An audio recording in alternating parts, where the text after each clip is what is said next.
Salut Karl, merci Salut, d'être avec nous aujourd'hui. On a la chance du coup de pouvoir échanger avec toi par rapport à ce sujet qui intéresse tout le monde, qui est donc l'immobilier. On a la chance t'avoir déjà reçu du coup en live plusieurs fois sur la chaîne pour ceux qui sont des habitués du coup de la team Mindset qui t'ont déjà vu. Donc ton visage leur sera familier. Mais là aujourd'hui on va aller encore plus loin du coup dans les conseils que tu vas pouvoir leur donner. Donc je te laisse te présenter s'il te plaît pour ceux qui ne te connaissent pas. Bon bah écoute, Karl Orginov, j'ai 52 ans. Aujourd'hui j'exerce une profession de dirigeant dans l'immobilier. J'ai plusieurs fonctions parce que plusieurs entreprises. Des holdings et puis des entreprises plutôt financières.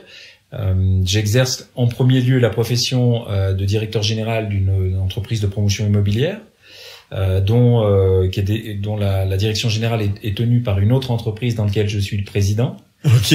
Et je suis directeur opérationnel d'une société de financement d'actifs immobiliers. D'accord. Voilà, donc j'ai 3 fonctions en dehors d'autres participations dans d'autres structures, mais qui sont pas forcément toutes liées à l'immobilier. Génial. Donc en gros, tu es multi-entrepreneur du coup sur de multiples domaines. C'est ça. Aujourd'hui, en tout cas, je suis dirigeant de plusieurs entreprises. D'accord. Mais ta fonction principale du coup, ça reste le cœur de ton métier, ça reste l'immobilier. C'est le cœur de mon métier, c'est de l'immobilier, c'est de monter des opérations de financement de promotion immobilière, d'acquérir des biens immobiliers dans le cadre d'une stratégie patrimoniale pour l'avenir.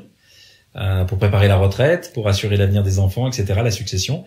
Donc voilà, aujourd'hui, l'essentiel de mon activité professionnelle. Génial. Enfin, on en est arrivé là, du coup, avant d'arriver à construire tout cet empire, toute cette galaxie, du coup, d'entreprise. T'as commencé, je crois, en tout cas, plutôt simplement, justement. Oui. Donc, ce qui est intéressant également dans ton parcours, c'est qu'on va montrer, du coup, à tous ceux qui vont regarder cette vidéo, qu'on peut partir de finalement pas grand-chose pour pouvoir arriver à ce que tu as réussi à faire aujourd'hui. Oui. Est-ce que tu peux nous expliquer justement le début de ton parcours, s'il te plaît? Donc moi, je suis issu d'un parcours d'une famille d'ouvriers, d'une banlieue lyonnaise, bon, dont je tairai le nom, mais qui est connue de toute la France. Lyon représente du coup pour ceux qui nous regardent. Oui, Lyon. Allez l'OL. Toujours, moi j'en profite toujours pour remettre une petite couche par rapport à l'OL. Ouais. Donc en fait l'idée c'est que bon voilà, moi je suis issu d'une famille simple ouvrière, on a grandi en cité, une cité HLM qui était très très bien d'ailleurs, mais j'ai un parcours scolaire un peu chaotique au départ et puis j'ai la chance on va dire d'avoir une fibre commerciale assez jeune à 19-20 ans et je fais différentes expériences, première expérience de vendeur. De tout ce que vous voulez, de montres, de bougies, de tout ce que vous voulez. T'as tout vendu, tout ce qu'il y avait à vendre. Tout ce que je pouvais en tout cas vendre. Les Américains, ils appellent ça to hustle. C'est en gros, on essaye toujours de créer justement un business avec tous les moyens qu'on peut avoir justement. Ouais. Donc de toute façon, j'avais pas le choix parce qu'en fait, on est un peu livré à nous-mêmes. On a des parents qui sont au travail, qui n'ont pas forcément d'instruction au niveau scolaire, donc pas en mesure forcément de nous encadrer. Et donc, eh bien, on fait comme on peut et on avance parce qu'il faut avancer. Et donc j'ai la chance à 20 ans de rencontrer une personne qui m'a mis en relation avec un très gros groupe américain qui s'appelle Philip Morris, qui est l'entreprise qui commercialise des produits Philip Morris Marlboro. Et en fait cette entreprise me recrute, me fait confiance et j'ai 21 ans. Sans diplôme par rapport à ça. Sans diplôme qui permettait en fait d'avoir ce type de poste. En fait l'entretien, alors c'est une mise en relation qui m'a permis d'aller à l'entretien.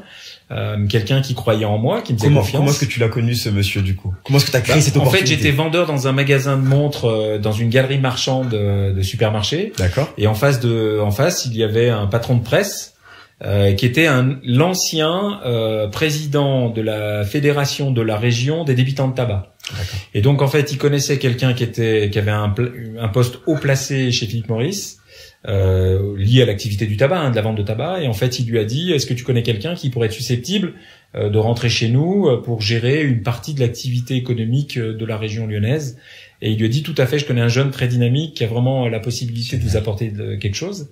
Et donc il a bien voulu me recevoir. À l'époque ça s'est passé dans un hôtel Mercure, un bel hôtel, j'avais un entretien avec des gars très bien sapés, costards, bien élevés, bien éduqués. T'étais impressionné? Ouais, c'était pas facile. Et puis j'ai eu la chance de faire cet entretien avec le plus de naturel possible. Et en fait, en face de moi, j'avais des gens importants puisque j'avais un directeur régional, un responsable commercial, un directeur régional et le directeur national des ventes. À l'époque, c'était Cyril Pellerin, Michel Odos. Michel Odos a fini sa carrière en étant le patron du PMU, du réseau du PMU. Et donc, en fait, voilà, ces gars-là, Dieu merci, si un jour ils voient la vidéo, je les remercie encore, ils m'ont recruté. Et puis, j'ai fait mes preuves sur le terrain. J'ai bossé et puis au final j'ai évolué dans l'entreprise. Mais ce que je retiens également, ce qui est important du coup pour ceux qui vont écouter cette vidéo, qui vont la regarder ou qui vont l'écouter, c'est que t'as quand même créé l'opportunité au final, parce que t'aurais très bien pu te dire ok, moi j'ai aucune chance dans la vie, je viens de citer, etc. Voilà, j'ai pas les moyens, mes parents sont pas éduqués, blablabla, blablabla.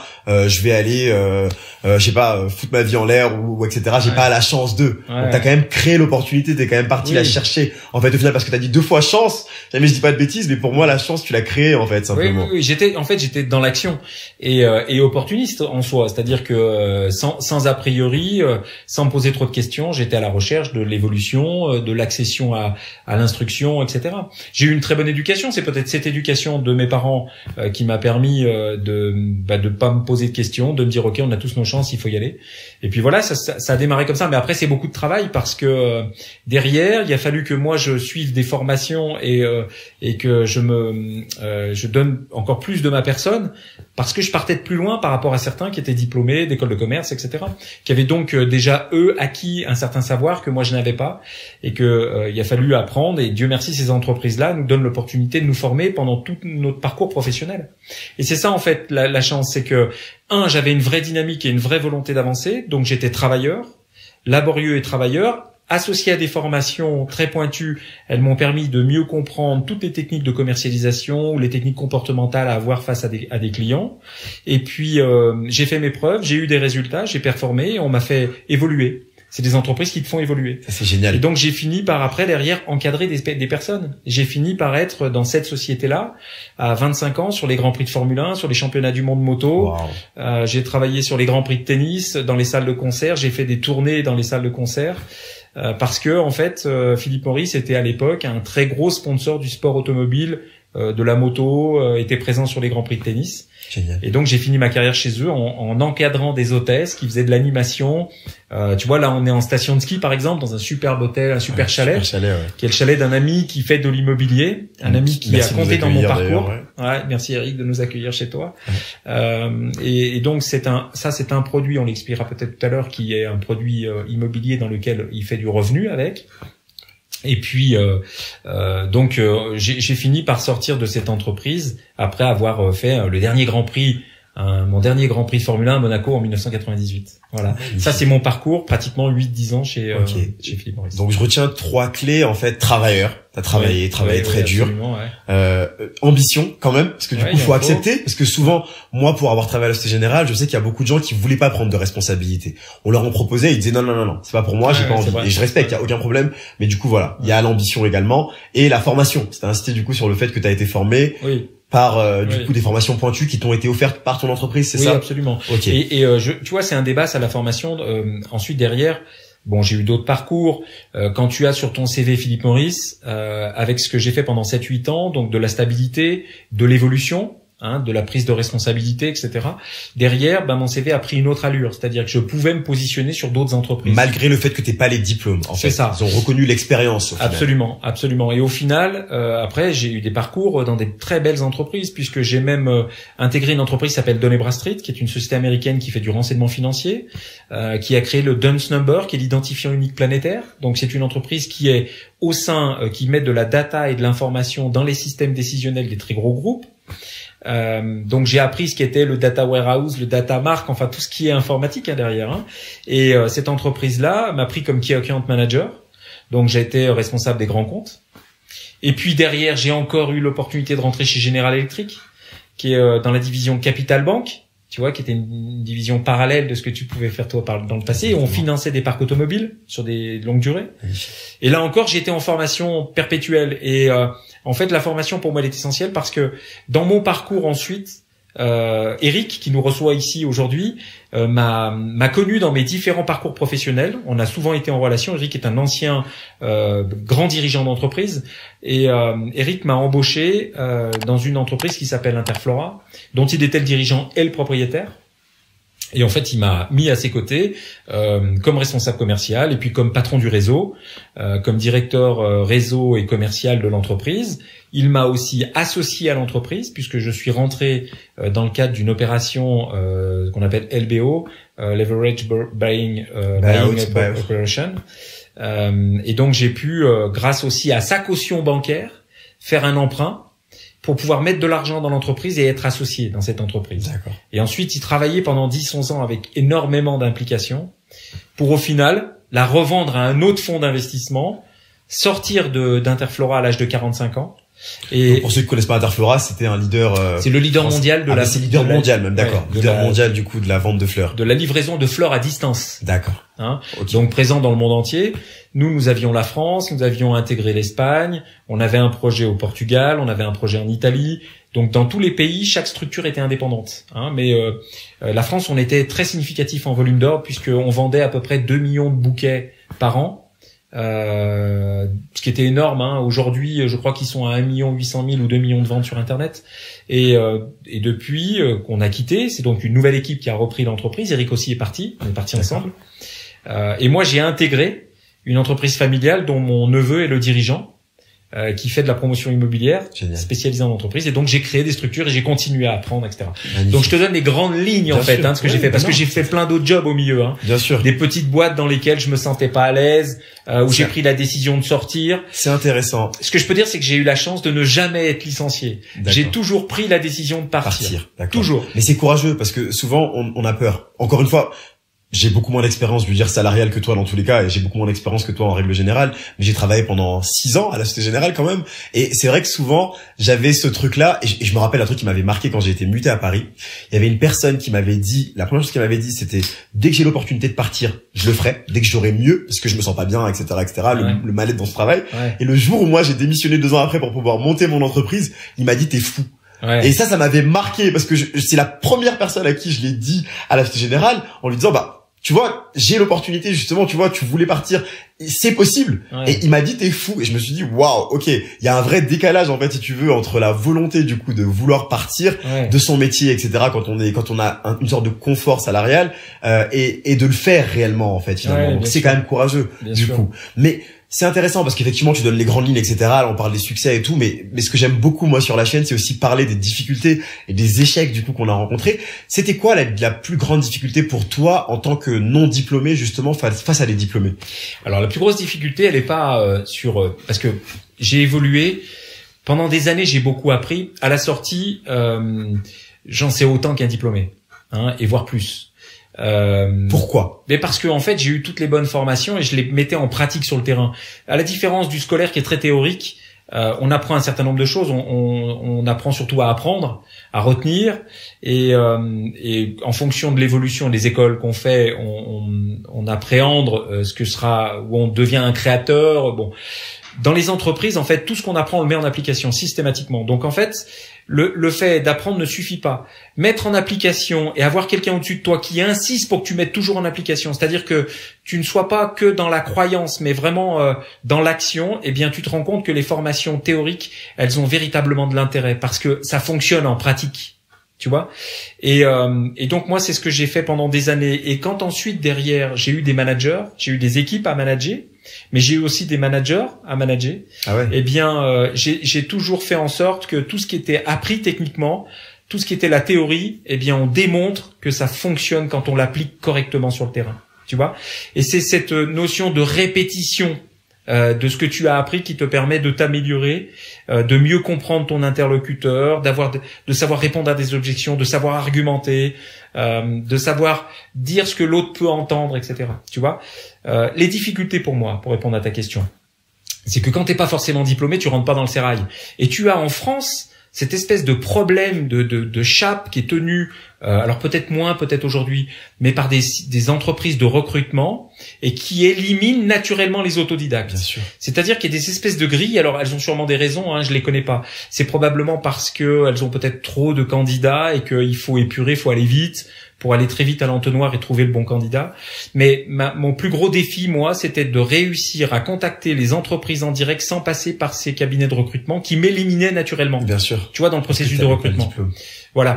Et lorsque j'arrivais à faire ça, eh bien, pratiquement tous les entretiens que j'ai eu la chance de convaincre mon interlocuteur de travailler ensemble. Tu vois, et alors j'en ai pas fait 50 non plus, mais il faut rien lâcher en fait. Il faut se dire que à chaque fois, on a toujours dans sa vie, mais dans sa vie personnelle et professionnelle, on a toujours en face de soi des murs à passer, des étapes, des step by step, des paliers.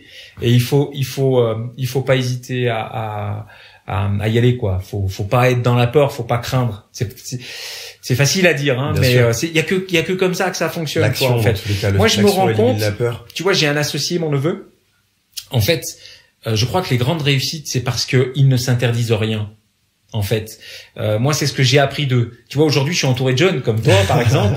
Dans mon environnement, ils sont tous plutôt une trentaine d'années, 35-40 ans. Donc, je me régale parce que ils m'apprennent plein de choses encore, bien sûr, sur les nouvelles technologies, sur le numérique, encore une fois, etc. la leçon à retenir de ça, c'est que t'es plutôt ouvert, parce que souvent, tu vas avoir l'effet inverse où les gens ont pas envie de continuer à apprendre et surtout d'apprendre de quelqu'un de plus jeune, en fait. Si tu veux, oui, il faut pas avoir d'a priori et donc il faut tout le temps apprendre. Et quand j'étais chez Interflora, c'est pour ça que je voulais te parler d'Interflora, c'est que nous avions 5000 fleuristes qui étaient affiliés chez Interflora, et en fait j'insistais toujours lorsque j'allais dans les assemblées générales de ces fleuristes-là qui avaient des associations, j'insistais sur la formation permanente qu'ils doivent mettre en application dans leur commerce pour évoluer avec les attentes des clients. Qu'est-ce qu'un client veut aujourd'hui, ou un jeune de demain qui a 20 ans, qui aura 25 ans, 30 ans, qui deviendra un client potentiel? Qu'est-ce qu'il attend lui comme produit? Quel type de service il est prêt à acheter? À quel prix il est prêt à acheter? Tu vois, et tout ça, c'est perpétuel. J'ai un autre exemple d'un médecin qui était un bon médecin, qui avait réussi à s'installer, et il se rendait compte que ses associés devenaient plus forts que lui, qui était plus jeune, et puis surtout commençait à lui prendre sa patientèle. D'accord. Et je lui ai dit, mais moi, depuis 20 ans, est-ce que tu t'es formé? Depuis que tu es sorti de l'école, est-ce que tu as évolué? C'est souvent le problème. Alors ils apprennent beaucoup en pratique sur le terrain, parce que pour savoir déterminer quel type de pathologie peut avoir un patient, c'est sûr qu'il faut beaucoup d'expérience de terrain pour voir une finesse d'analyse et déduire des choses. Mais s'ils ne se mettent pas constamment en formation avec les évolutions, ils seront jamais vraiment bons. Je crois qu'il faut tout le temps accepter d'apprendre, tout le temps. Bien sûr, pas être fermé, c'est clair que quand tu gardes... Et dans tous les jobs. Bien sûr, de partout, ouais. Effectivement. T'as parlé de fibre commerciale, justement, t'as dit, encore une fois, t'avais la chance de développer la fibre commerciale, du coup, quand t'étais jeune. Est-ce que c'est quelque chose, à ton sens, qui peut s'apprendre, justement? Oui, complètement. Et alors là, je suis vraiment affirmatif. Ok. C'est-à-dire que on peut avoir une personnalité très communicante, ce qu'on appelle promouvant, quelqu'un qui naturellement, comme ça, est très tourné vers les autres. Donc, comme moi, j'ai un promouvant, moi, j'ai la facilité plutôt, pour m'exprimer, voilà, d'être même pipelette, alors moins en vieillissant, mais je l'ai été plus jeune, il faut le reconnaître. Et c'est pas forcément une qualité, c'est pas forcément un défaut, c'est un style social, comme on dit. Moi, j'ai eu la chance de recruter des commerciaux, d'ailleurs grâce à des spécialistes du recrutement aussi, qui m'ont aidé. Oui, alors justement, je tiens à préciser, on n'est pas là pour critiquer les diplômés, non, pas du tout, etc. Je veux dire, il y a un système qui est en place. On en parle. Il y a des inconvénients et des avantages dans tous les cas, comme dans tout. Oui. Les diplômés ont plein de qualités. Bien sûr. Et ce que je veux dire, en fait, surtout là, l'intérêt également de parler de ta situation, c'est que non seulement, il y a des gens qui sont pas diplômés, qui pensent qu'ils vont pas pouvoir réussir, et on veut leur expliquer que c'est possible justement de le faire. Mais deuxièmement, il y a des gens qui sont diplômés dans un domaine et qui ont peur de faire autre chose parce qu'ils te disent que vu qu'ils n'ont pas de diplôme dans ce domaine-là, ils ont également la crainte de pouvoir se lancer. Et on est là également pour démystifier ça et dire qu'il n'y a pas de problème. Vous pouvez le faire quand même. Même un diplômé, il peut être dans la crainte de ne pas réussir. Bien sûr. Il peut même avoir une perte de confiance. Il peut être surdiplômé, ne pas être en confiance et pas forcément être bon dans ce qu'il fait parce que justement, il se freine. Il a un manque de confiance en lui, donc il peut pas donner le meilleur de lui-même. Donc, peu importe que tu sois diplômé ou pas diplômé, je crois que le plus important, c'est de croire en ce que tu veux faire et te dire, pour y arriver, d'essayer d'avoir un objectif, te fixer à cet objectif et te dire, je dois tout mettre en œuvre pour atteindre cet objectif-là. Et tout mettre en œuvre, c'est travailler, c'est continuer à apprendre, c'est ne jamais rien lâcher, c'est accepter la défaite, c'est de relever de tes défaites pour continuer à avancer, c'est de t'entourer de gens positifs, dynamiques, super important, empathiques, l'entourage, bien sûr. Tu vois, l'entourage. Et des gens qui sont négatifs, qui sont je crois qu'il faut que tout en étant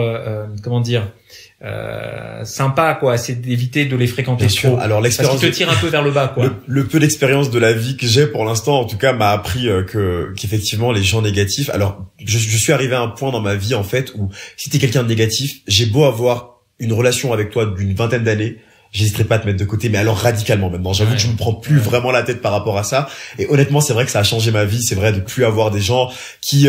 je lisais un truc ce matin où le gars disait ne laisse pas quelqu'un qui ne croient pas en ses rêves, quelque chose comme ça, t'empêcher justement de réaliser les tiens. Et malheureusement, les gens négatifs, il y en a énormément autour de nous justement qui nous retiennent parce que eux n'ont pas réussi à le faire, vont te faire croire que ce n'est pas possible. Et même pas volontairement, hein, parfois. Parfois, c'est même pas volontaire. Je veux dire, c'est juste que c'est leur nature simplement. Et ils vont réussir à instiguer en toi ce truc-là qui va faire que t'as pas envie justement d'y aller.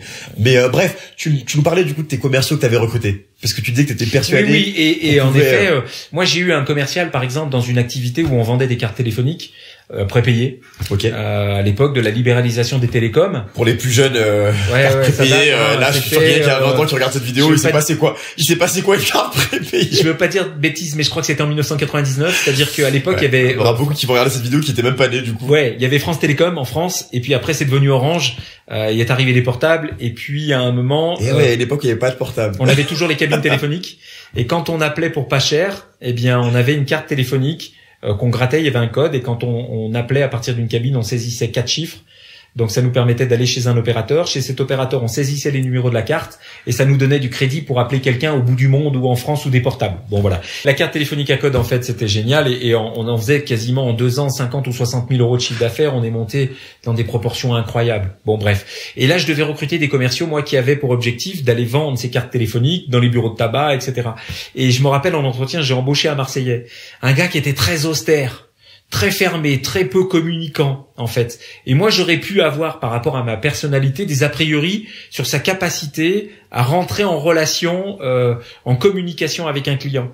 Eh bien en fait, le recruteur qui était avec moi, qui s'appelle Marc Guérin, qui est un spécialiste du recrutement, m'avait dit à la fin de l'entretien, il m'avait dit Karl, ce mec-là, embauche-le. Et moi franchement, je l'aurais pas pris. Je te le dis, j'aurais pas pris. Okay. Et il m'a dit embauche-le. Parce qu'il savait être un vrai bon. Et en fait, je l'ai embauché. Ça a été le meilleur commercial que j'ai eu. Je crois ne jamais avoir connu un plus fort. Il était méthodique, rigoureux, appliqué, persévérant, et il a explosé. Parce que il avait d'autres qualités que celles que on peut avoir quand on est promouvant, quand on communique facilement. Il avait un taux d'écoute très élevé. Donc il créait beaucoup d'empathie, comprenait bien ses clients, leurs problématiques, leurs attentes, et donc il leur délivrait ce qu'eux attendaient véritablement. Magnifique. Voilà, il était très très fort. Donc en fait, je crois que plutôt qu'un profil social plus qu'un autre, ce qui est essentiel, c'est d'avoir des croyances, d'aller au bout de ses croyances et de faire en sorte de s'entourer de tous les bons outils pour y arriver. Ouais. C'est surtout ça. Génial. Mais ne jamais se freiner. Regardez que ceux qui réussissent. Parce que comme ça te porte et t'as envie d'aller faire comme eux, et ben tu feras ce que tu peux, tu feras avec ce que tu as. Mais tu avances en fait. C'est ça l'histoire, tu vois. Et tu sais, il y a moi, je suis très arrêté sur une chose, c'est que le plus important, c'est pas de réussir dans la vie, c'est vraiment réussir sa vie. Alors cette phrase, elle est pas de moi, elle est d'un homme qui nous a quittés il y a pas très longtemps, qui était Bernard Tapie. On peut aimer ou pas aimer cet homme-là. En tout cas, pour moi, il a souvent été un modèle parce qu'il a jamais rien lâché. Et on voit bien que ce soit dans les procédures judiciaires qu'il avait, dans le football, c'est celui qui a amené Marseille champion d'Europe. Aujourd'hui, personne n'a su le faire. Alors peu importe la manière, peu importe, on peut tout critiquer, mais il l'a fait. Il a été ministre, il a été comédien, il a été artiste, il a été ministre de la ville, quoi. C'est un truc de fou. Et puis derrière, il a été malade et il s'est battu face à cette maladie. Et en fait, il a raison. Tout est dans cette synthèse-là. C'est le plus important. C'est pas de réussir dans la vie, c'est de réussir sa vie. Et si réussir ta vie, c'est avoir des projets, c'est avancer, c'est avoir un beau chalet comme celui-ci. C'est quelque chose de relatif, exactement. Non, voilà. Mais c'est vrai, c'est quelque chose de relatif et c'est vrai. Enfants. Bien sûr. Et chacun sa notion de réussite. Et voilà, on est là pour pouvoir parler justement de réussite en règle générale. La majorité des gens qui regardent cette chaîne, c'est des gens qui veulent devenir potentiellement entrepreneurs, faire des investissements, etc. Ce genre de choses-là. Donc c'est ce qui les intéresse justement, c'est ce qui va leur permettre d'aller vers leurs objectifs. Parce que moi, je dis souvent, l'argent, c'est pas du tout une fin et il faut jamais le prendre comme étant une fin. C'est un moyen d'arriver justement vers ses objectifs. Voilà, donc on est là pour pouvoir donner des clés éventuellement pour pouvoir, comme tu as dit, potentiellement avoir ce type de chalet-là, mais même pas forcément pour y vivre, pour pouvoir faire de l'investissement justement. Et ça nous permet d'ailleurs de faire une transition parfaite vers l'immobilier du coup. Donc tu t'es retrouvé dans ce secteur de l'immobilier dont tu parlais justement tout à l'heure, parce que tu as rejoint une entreprise familiale. Pourquoi t'as voulu le faire déjà l'immobilier? Pourquoi l'immobilier? Alors en fait moi à 45 ans j'ai beaucoup travaillé et à un point où j'ai pas beaucoup accompagné mes enfants. Je me suis rendu compte que mon premier qui a aujourd'hui 17 ans avait 10 ans et je ne connaissais quasiment pas son école, je ne connaissais aucune de ses institutrices. je l'emmenais pas à l'école, j'allais pas le chercher. En fait, je ne vivais pas dans ma famille, je vivais à côté de ma famille. Donc, quand je suis sorti de la vente d'Interflora à un autre fonds d'investissement, avec Eric, j'ai pris la décision de sortir, voilà, et de changer de vie et de consacrer plus de temps à mes enfants et à ma famille que par le passé. Alors, pourquoi j'ai pu le faire? Parce que j'ai tellement travaillé que j'ai sécurisé un certain nombre de choses. Tu vois, donc je crois que quand on évolue, quand on est plus jeune et qu'on travaille, on s'investit beaucoup, mais on doit sécuriser certaines choses. Et si on travaille, c'est aussi pour sécuriser sa famille, son logement, etc. Et moi, c'est des choses que j'ai réussi à faire. Et à un moment, je me suis dit, mais je veux pas aller plus loin, je veux profiter de ma famille. Et donc, c'est en me disant que je voulais profiter de ma famille que je cherchais à faire un job, un métier où je pouvais être plus présent le soir. D'accord. Et moins en déplacement, moins à droite et à gauche. Voilà. Okay. Et donc c'est comme ça que, en discutant avec mon neveu qui venait de créer son entreprise, je lui ai dit, bah moi je peux t'accompagner, je peux faire un bout de chemin avec toi. C'est marrant parce que d'habitude c'est plutôt l'inverse, on se dit on va devenir entrepreneur donc on n'aura plus toute vie de famille justement, ça va faire peur. Ouais. Et toi t'étais plutôt un salarié si on peut avoir chevronné. Alors il faut bien faire attention. Créer son entreprise, être entrepreneur, ça nécessite de travailler beaucoup, surtout les premières années. Exactement. Mais ça a aussi une liberté magique. C'est que le jour où tu veux emmener ton enfant à l'école, tu peux l'emmener à l'école. Et tu n'as pas de compte à rendre à personne, si ce n'est à toi, bien sûr, à ton business et tes clients. C'est ça. Mais tu as la liberté quand tu es entrepreneur de pouvoir de temps en temps t'accorder des bons moments. Il faut juste que ce ne soit pas chronique. C'est-à-dire bien que sûr, ce soit des moments d'exception. Exactement. Et que tu tout le reste du temps, tu l'investis à t'employer dans ce que tu es en train d'entreprendre. Mais on entreprend parce que on a envie aussi d'entreprendre, de réussir à bâtir quelque chose. Et donc c'est plus une contrainte.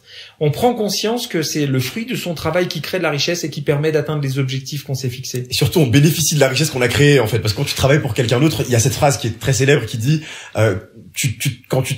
quand tu es employé, tu travailles pour réaliser le rêve de quelqu'un d'autre, en fait, au final. Ouais. C'est vrai que la richesse qui est créée, souvent, est créée pour l'entreprise pour laquelle tu travailles. Lorsque tu travailles pour toi-même, souvent, tu vas bénéficier, du coup, de cette richesse très directement. Ou pas, si jamais ça ne fonctionne pas, justement, jamais tu ne travailles pas suffisamment. Ouais. Et c'est intéressant, juste pour rebondir sur ce que tu disais par rapport à la liberté également que tu gagnes. Hier, je parlais avec un entrepreneur qui potentiellement voulait redevenir salarié. Et je lui disais que c'est marrant parce que le matin, je m'étais réveillé, je sais pas, à 10h ou 11h, j'avais travaillé jusqu'à 5h du matin.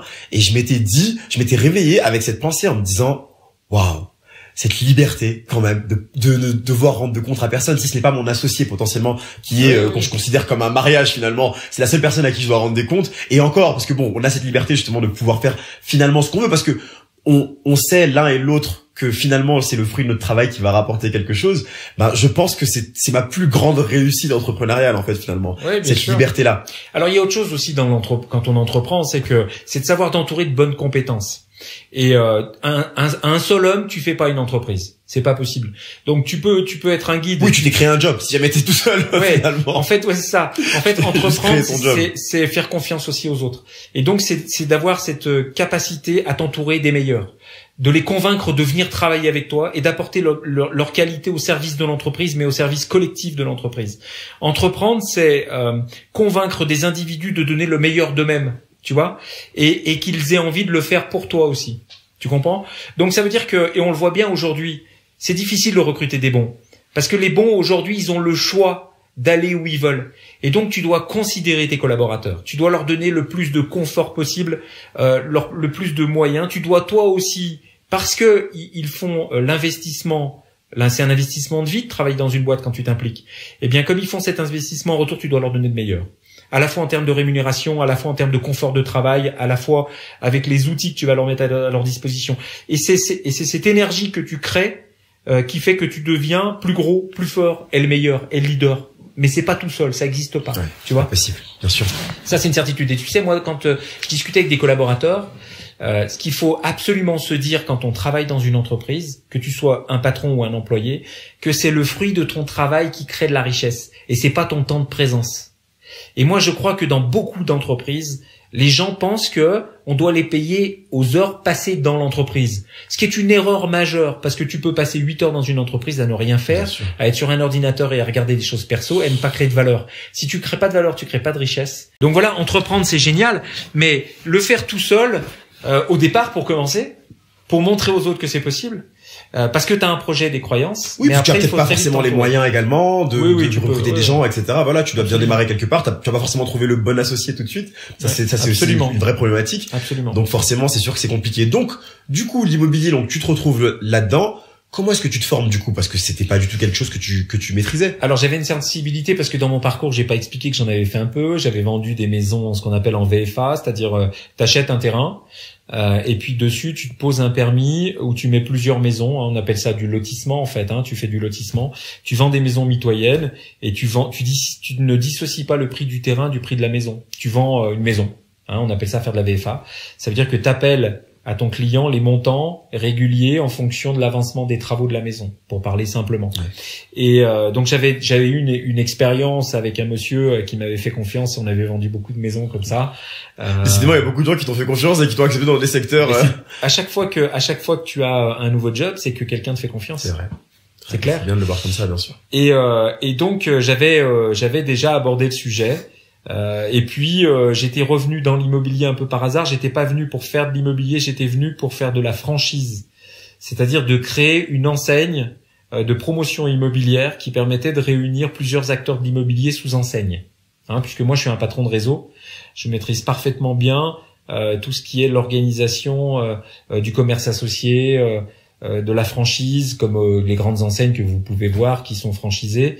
Et donc ça c'est mon métier aujourd'hui. Mais on voulait le faire dans l'immobilier, on a toujours ce projet de le faire, sauf qu'il a fallu, l'entreprise était jeune, il a fallu que je me mette dans l'action, à comprendre ce qu'était l'immobilier, les particularités, quand il faut acheter du foncier, quand il faut lever des fonds, quand il faut monter un business plan, enfin, comme on dit, faire tourner un bilan, faire des faisabilités, une faisabilité économique, marketing, voilà, financière plutôt qu'économique, et puis toutes ces techniques qui permettent de réussir à monter des programmes, à d'abord acheter du foncier, à construire des opérations, à monter des opérations, à trouver des financements, à trouver des associés, etc., etc. Et j'en suis venu comme ça. Et donc, ça nécessite de créer des structures satellites. Parce qu'en fait, nous, on a une société. Moi, j'aime bien fonctionner comme ça. On a une entreprise qui est le cœur de notre activité. Et autour, on va créer des sociétés satellites qui ont des missions et des fonctions. Elles sont indépendantes, mais elles permettent à la fois d'apporter du business à la société au centre, et la société au centre, elle rayonne aussi, elle. Dans certains cas, elle est apporteur d'affaires à toutes les sociétés satellites. D'accord. Et en fait, c'est un écosystème qui permet de faire grossir différentes structures, tout le monde ensemble. Ok, c'est comme en fait, c'est comme si tu nichais, finalement, c'est un peu ce que j'explique dans ma formation pour YouTube, c'est qu'il faut pas créer une chaîne où tu vas parler de tout, finalement. Tu dois nicher, justement, ta cible, simplement, en disant, voilà, je vais parler de tel sujet, cette société va acquérir tel type de bien, c'est un peu ça, c'est ça? C'est un peu ça. En fait, on a une société qui fait, de la promotion immobilière, donc on construit des locaux d'activité, parce qu'on est spécialisé dans l'immobilier d'entreprise. Ok. D'accord.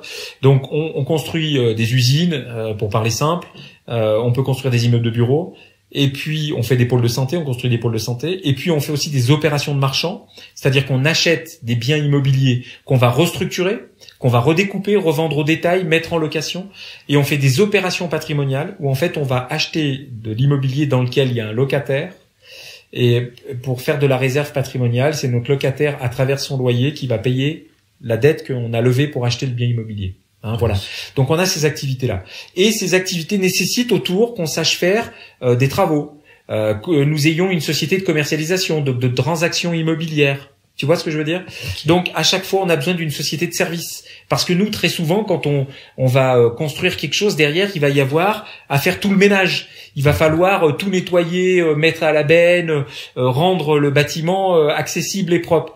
Donc plutôt que de faire appel à des structures extérieures, eh bien, dans notre entourage, on s'associe avec des gens à qui on accompagne pour créer une boîte.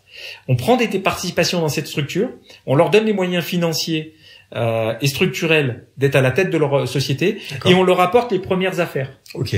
Elles, ces sociétés avec les premières affaires, elles peuvent démarrer, elles peuvent aller faire de la prospection pour continuer à grossir.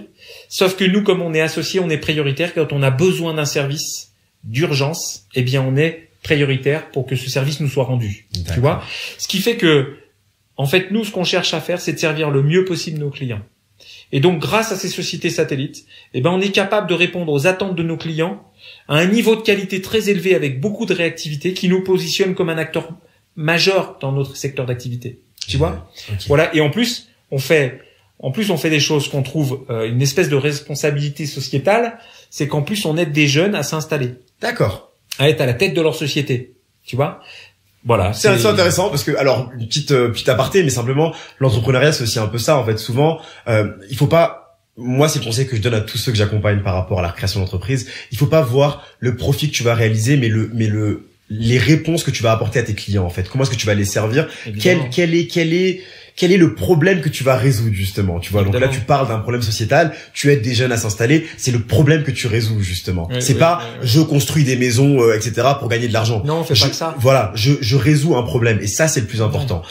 Nous, on est, pour continuer sur le sujet, nous, on a juste un état d'esprit qui est de dire, en fait, on est des développeurs économiques. D'accord. Parce que tu sais, quand on construit une usine pour une entreprise, ou alors lorsqu'on va restructurer une niche industrielle, qu'on va revendre à des artisans, en fait, on vient recréer, en fait, de l'activité économique sur un secteur géographique, tu vois. Alors on fait du business, on fait de l'immobilier, mais on rénove. Tu sais, on a beaucoup de problèmes dans l'immobilier, c'est que c'est difficile de trouver du terrain dans les grandes métropoles. Eh bien, il faut rénover l'existant. Et en rénovant l'existant, tu lui redonnes une nouvelle vie. Tu viens remettre de la dynamique économique sur un secteur géographique ou dans un quartier en particulier. Mais quand tu fais ça, si tu le rends accessible, tu le rends aussi accessible à des jeunes entrepreneurs. Et nous, tout ce qu'on fait, systématiquement, on intègre cette notion de dire qu'on doit proposer des loyers qui sont supportables à des petites entreprises. Et on installe des entreprises sans se soucier de savoir si elles sont solides financièrement, quelle est l'origine ethnique du patron de l'entreprise, etc. Tu vois, nous, on regarde le jeune qui veut s'installer, qui en veut vraiment, qui a un vrai projet, qui derrière a des objectifs. Eh ben, on va faire en sorte, sans être philanthrope, puisque il va payer tout ça, mais lui donner les meilleures conditions possibles pour qu'il puisse s'épanouir. Tu vois. Donc en fait, on ne fait pas que de l'immobilier en soi. Génial. On contribue aussi indirectement au développement économique d'un secteur géographique, d'un quartier, etc. Ok, très bien. Pour faire simple, parce que voilà, je sais que la majorité de gens qui vont regarder cette vidéo vont se demander, ok, mais maintenant comment est-ce que j'arrive moi à profiter justement du marché de l'immobilier? Donc déjà, je vais te poser une question rhétorique. Est-ce que c'est un secteur qui est rentable et est-ce qu'on peut s'enrichir réellement du coup avec l'immobilier? Oui. Sans créer de société, je tiens à le préciser. Alors, on peut le faire à titre personnel et c'est facile. Il suffit d'avoir aussi des outils, c'est-à-dire les bonnes informations. Bien sûr. Mais c'est pas compliqué. Regarde, la grande majorité des gens achètent sa résidence principale. Bien sûr. Donc, quand on veut acheter, il suffit d'aller voir des produits qui sont à vendre dans des agences immobilières ou chez des promoteurs immobiliers. Et puis, évidemment, bien sûr, si on a des revenus. Bien sûr. Et puis d'aller voir un établissement pour voir comment on peut financer son acquisition, tu vois. Et ça, c'est ce que la plupart des gens, en tout cas en France, pour le marché français ou européen, font naturellement. Bon, voilà, il y a rien de particulier. Moi, ce que je propose, ce que nous on fait, c'est que on va au-delà, puisque c'est plus que pour notre résidence principale, mais on en fait notre cœur de métier. Donc en fait, on bâtit ou on achète de l'immobilier pour générer des revenus. D'accord? Et pour que notre entreprise ait un profit économique, tu vois? Et ça, c'est pas compliqué en soi. L'immobilier, c'est un produit comme un autre. Ce qu'il faut juste se dire, c'est que qu'est-ce que je dois acheter? Ce qu'il faut savoir, c'est qu'est-ce que je dois acheter, où je dois l'acheter, à combien je dois l'acheter, comment je dois le financer, avec qui je peux l'acheter. C'est toutes ces questions-là à laquelle il faut savoir répondre pour un moment être capable de mettre le pied à l'étrier. Et faire sa première acquisition. En tout cas, être dans la démarche de vouloir le faire. Bien sûr. Tu vois, okay. Si tu es dans l'action, à un moment ou à un autre, ça fonctionne. Il faut être d'abord bien formé, d'accord? C'est-à-dire avoir eu accès à l'essentiel des informations nécessaires pour acheter de l'immobilier. Et après, derrière, c'est avec ta personnalité, tes croyances, eh bien, c'est d'aller convaincre des gens qui vont accepter de t'accompagner pour que tu puisses accéder à ton bien immobilier, tu vois. Et qu'est-ce que tu vas en faire? Quelle garantie tu donnes derrière pour que l'emprunt ou peu importe, tout ça, ça fonctionne bien? Eh ben, c'est tout ça que nous, on met en pratique tous les jours et que j'explique par ailleurs dans une formation. Génial. Du coup, on en revient un peu à ce que tu disais au début. Finalement, je vois travail, ambition et volonté également d'arriver et la formation, pardon, du coup, la pour formation, pouvoir le faire de la bonne manière, en fait, simplement. Et la croyance. En fait, c'est se dire, ok, ce métier d'immobilier, c'est quoi? Bon, on se pose la question. Moi, c'est ce que j'ai fait, Et puis on regarde, on s'interroge, on interroge des gens qui sont dans l'immobilier, on discute avec eux parce que en fait, il faut vraiment s'adresser à ceux qui sont dans le cœur du business. D'accord. Parce que eux, non, c'est pas des croyances, hein, ils sont concrètement affûtés au sujet de ce qu'est l'immobilier, de ce que il faut savoir affronter. Des fois, ça peut être très compliqué. Certains niveaux d'immobilier, tu es obligé de t'entourer des meilleurs, derrière des gens qui ont fait les formations nécessaires pour t'accompagner, pour éviter de faire des bêtises. Donc, en fait, ce qu'il faut d'abord, c'est s'intéresser. Et une fois que tu essayes de comprendre, tu verras que, au final, bon, l'immobilier, c'est un produit comme un autre. Hein, c'est un bâtiment qui est devant toi. Ouais. Voilà, c'est de la matière. Oui, et puis c'est palpable compliqué, surtout. Hein. Je veux dire, contrairement à un business en ligne, ce genre de choses-là, c'est palpable. C'est une valeur refuge. Et l'avantage également de l'immobilier, c'est l'effet de levier déjà de 1. Oui, absolument. Et surtout, je veux dire, si jamais tu le fais bien, finalement, la rentabilité qui peut quand même être assez élevée. Elle peut être élevée, elle peut être très élevée. En fait, moi j'ai envie de dire, il suffit pas de claquer les doigts. Bien sûr, mais comme dans tout, ça n'existe pas. En tous les cas, ça, autant le dire tout de suite, je veux dire, ça n'existe pas. Il faut apprendre, il faut avoir la chance d'avoir accès à la formation. Une fois que tu as fait ça, tu fais ta première acquisition. Tu vas comprendre ce que tu as à faire. Aujourd'hui, moi je comprends que beaucoup de gens se disent ouais, mais l'immobilier, moi il faut être riche. Comment? Moi j'étais pas riche. Mon associé, qui est mon président, aujourd'hui, on a plusieurs millions de patrimoine immobilier. Vous en êtes à combien, justement? C'est une question que j'avais posée. Là, le patrimoine, du coup, aujourd'hui, de vos sociétés. On encaisse environ 2 millions de loyers par an. D'accord. 2 millions d'euros, je tiens à préciser. Ouais. Francs CFA. On va réaliser à peu près 25 millions d'euros de chiffre d'affaires cette année pour une entreprise qui existe depuis 7 ans. Et on va lever sur le premier semestre de cette année une dette de 15 millions. D'accord. Donc ça veut dire que on est vraiment aujourd'hui, tu vois, on est passé dans des paliers, on a des investisseurs autour de nous qui nous accompagnent, qui nous font confiance, parce que pour y arriver, il faut s'entourer de gens qui ont aussi les moyens de t'accompagner. Et avec un investissement de départ, donc parce que là tu me parles de 25 millions d'euros de chiffre d'affaires, un investissement de départ de combien? On a créé l'entreprise avec 5 000 euros. C'est quand même dingue. Voilà. Et même, il faut te dire la vérité, c'est que lorsque Geoffrey, mon associé, a créé la structure, 1 an avant que j'arrive, il n'arrivait même pas à ouvrir un compte en banque. Wow. C'est-à-dire qu'il y avait même pas une banque qui était en mesure de lui dire je vous fais confiance, je vous ouvre un compte bancaire professionnel. Alors que mon neveu est surdiplômé. Mon neveu qui a fait du droit, lui, même lui au départ, il a fallu qu'il se batte, qu'il aille convaincre des gens, qu'il arrive à convaincre une banque de lui ouvrir son premier compte bancaire pour qu'il puisse commencer son activité. Tu vois, et on a démarré avec 5 000 euros. Et aujourd'hui, avant, je me rappelle, moi, quand on achetait un produit à 200 000 euros, c'était énorme, quoi. et après, c'était 500 000 et puis 1 million. Et aujourd'hui, on achète des produits à 5 millions d'euros et on regarde des produits à 10, 15 millions. Tu vois? Et notre objectif, c'est de faire 100 millions parce qu'une fois que t'es dedans, faut y aller, quoi. Toute la difficulté, c'est qu'à chaque fois, il faut monter des marches. Et à une marche au-dessus, c'est un autre niveau d'interlocuteur qu'il faut avoir avec toi. Tu vois, okay. Nous, notre dernière marche qui nous a beaucoup flatté, c'est qu'il y a une banque qui nous a dit, moi, j'aimerais bien rentrer dans vos tours de table, dans nos deal clubs. Les deal clubs, c'est quoi? En fait, quand vous faites de l'immobilier, si vous n'avez pas d'argent, tout seul, vous allez rien acheter. Ou presque. Donc il faut vous entourer, et ça je l'explique par ailleurs, hein, il faut vous entourer de gens qui ont un petit peu d'argent mais qui n'ont pas la croyance et la volonté que vous avez vous. Et vous allez faire tout le travail et eux ils vont vous aider financièrement, ils vont s'associer avec vous et ils vont vous permettre d'avoir les premiers fonds nécessaires pour faire les premières opérations. C'est une excellente astuce, Karl, parce que on a souvent la question justement, et là pour le coup je pense à tous ceux qui sont en Afrique qui posent souvent la question, oui mais comment est-ce que je fais si jamais j'ai pas le financement, les moyens, etc. Et ce que tu viens de dire, c'est trouver une personne qui a pas la même volonté que vous, c'est ça, qui a les moyens mais qui n'a pas la volonté, la force, le courage de pouvoir l'investir et qui va croire en vous justement. Ça c'est une très très bonne stratégie. Ton premier objectif c'est de te dire moi je veux entreprendre, j'ai envie d'entreprendre. La deuxième c'est de te dire qu'est-ce que je veux faire et comment je veux le faire. Si je veux faire de l'immobilier, je dois me former aux basiques de l'immobilier, d'accord? Donc je fais les formations nécessaires. Ensuite je vais sur le terrain pour vérifier comment ça se met en application. Donc je vais rencontrer des professionnels de l'immobilier, des gens qui font du commerce dans l'immobilier, leur poser des questions et m'intéresser. Et c'est une fois que j'ai compris ce que je veux faire et comment je peux le faire, je vais essayer d'aller convaincre des gens que je vais aller rechercher, qui sont des gens qui ont réussi dans d'autres métiers, et d'aller les convaincre que avec l'immobilier, ce que je peux leur apporter, en association, moi en faisant le travail, je peux mener des opérations qui vont leur permettre de continuer de s'enrichir. Tu vois? Si tu arrives à faire ça, c'est une synthèse, mais si tu arrives à faire ça, tu vas pouvoir faire ta première opération. Tu auras quelqu'un qui t'aura fait confiance. Tu vois la confiance comme c'est important, qui t'aura fait confiance, mais à qui t'aura donné des garanties.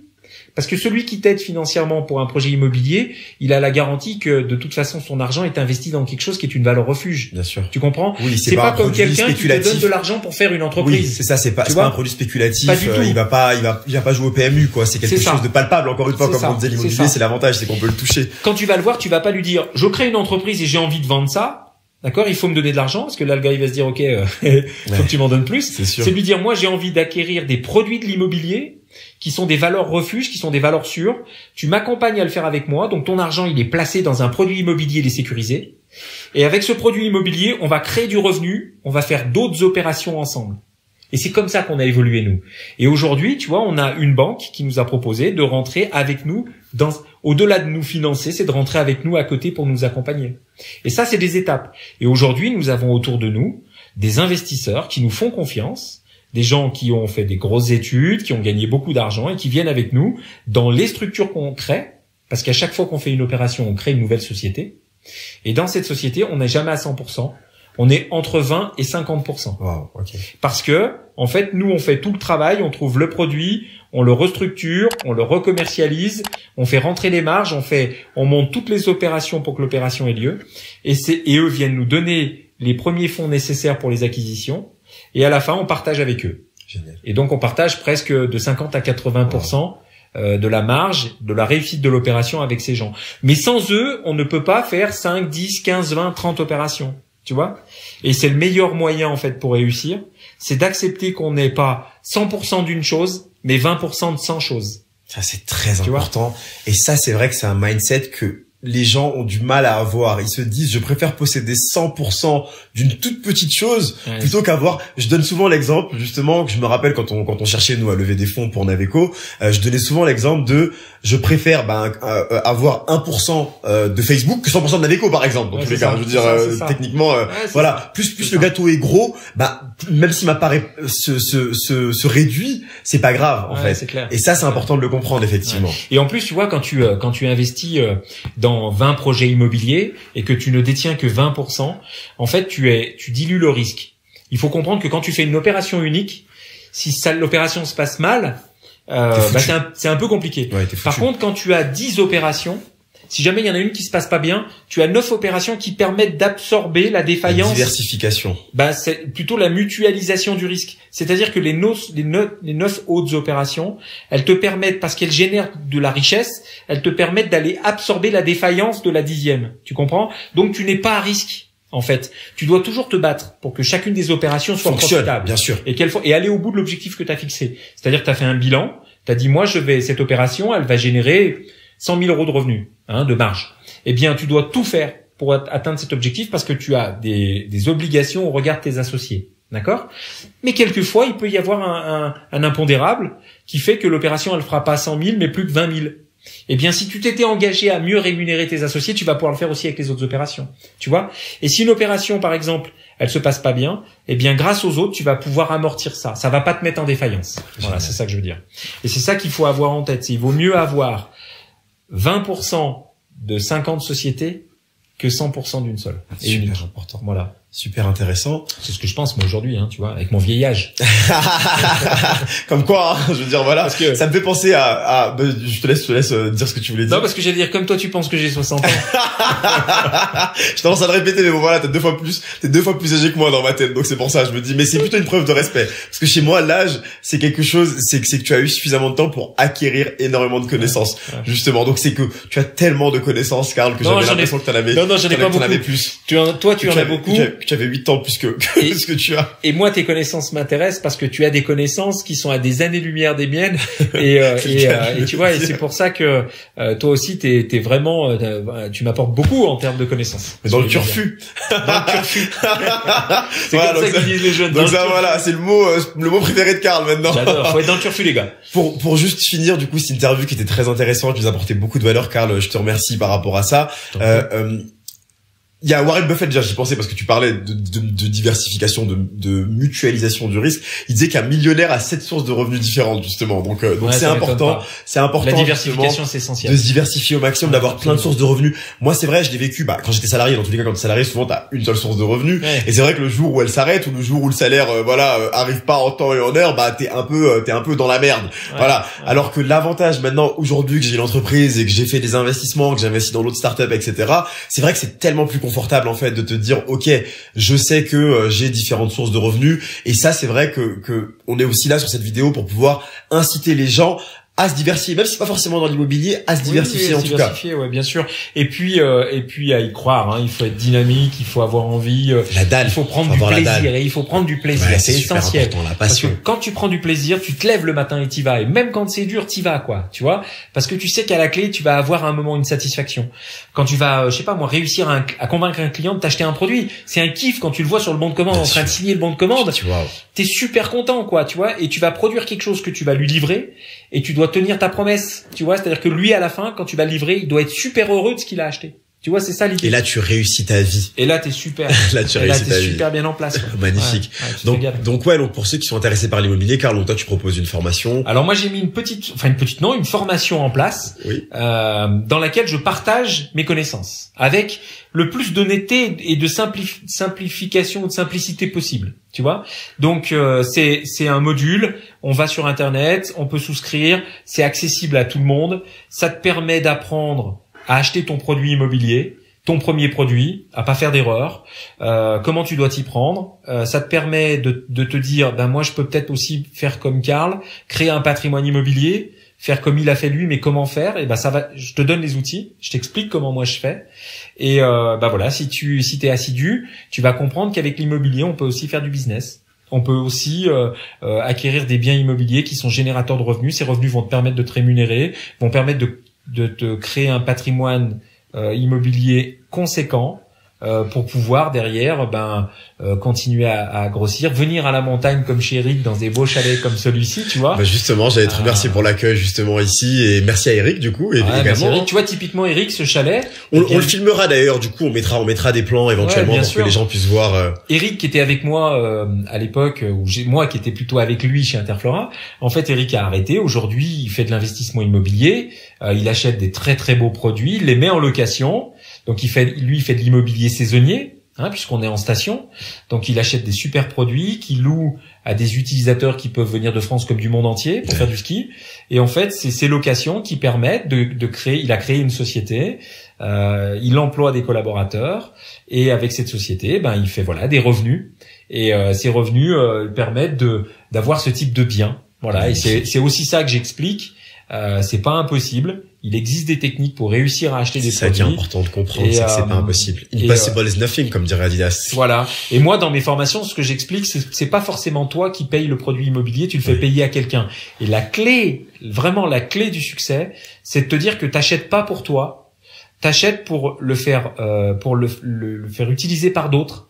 Et c'est l'utilisation des autres qui paye ce que t'as acheté toi. Qui paye ton patrimoine. En fait, l'idée, c'est simple, c'est de faire payer aux autres ce que tu achètes. Tout simplement. Voilà, c'est ça la technique. C'est Robert Kiyosaki qui dit beaucoup ça. Use other people's money. En gros, utiliser l'argent des autres justement pour pouvoir s'enrichir. Absolument. Donc c'est la bonne technique. Effectivement, on filmera également. Donc pour ceux qui sont pas abonnés sur Instagram, venez nous rejoindre du coup sur le compte Entrepreneur Mindset. On filmera. On va aller voir un produit d'investissement là, 800 000 €, du coup un beau chalet aux deux Alpes éventuellement. On va le filmer. Donc pour ceux que ça intéresse, d'ici que la vidéo soit sortie, je pense que la vidéo sera également disponible sur Instagram. On mettra tous les détails. Donc voilà, n'hésitez pas à venir vous abonner. Carl également a un compte Instagram d'ailleurs. Oui. Également. Alors, je m'y mette, Voilà, exactement, la technologie en turfu. Voilà. Donc, n'hésitez pas à aller vous abonner à son compte également. Donc, on mettra tous les liens, bien sûr, dans la description, comme d'habitude, voilà. Donc, on n'est pas là pour rien aujourd'hui parce que, en fait, en définitif, on vient à la montagne, on vient prendre du bon temps, on va faire un bon restaurant tous ensemble. C'est ça. Et cet après-midi, on a rendez-vous pour aller visiter un chalet. Pas un chalet qui est à vendre 1 million.